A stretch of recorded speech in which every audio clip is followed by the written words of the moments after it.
Sawa. Maswali matatu kwa mchezaji. Naam.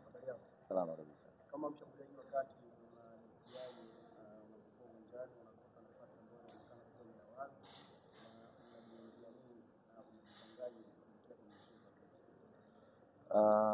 Siwezi kusema nitajisikia vizuri sababu mimi ni mshambuliaji, kazi yangu kufunga na kukosa ni moja ya mchezo.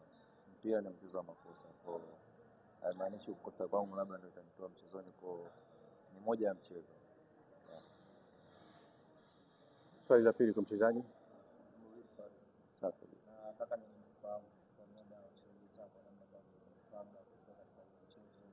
Sababu mchezo wenu mara nyingi unakuwa ni mshindani na hata ukiangalia rekodi zenu timu ambazo mnafungana.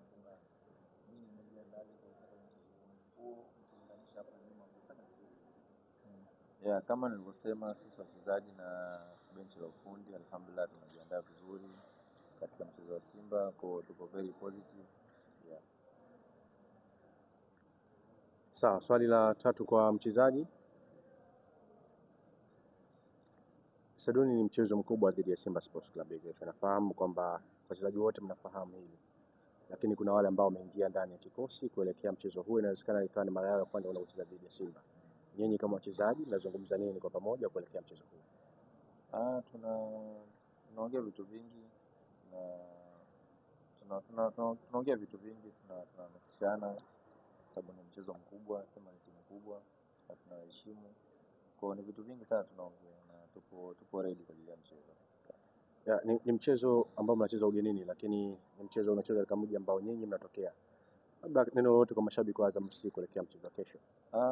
Naomba mashabiki wa Azam wajitokeze kwa wengi, support, na inshallah tunawaahidi tutawaangusha katika mchezo wa kesho inshallah. Wish you all the best. Asante sana. Asante sana.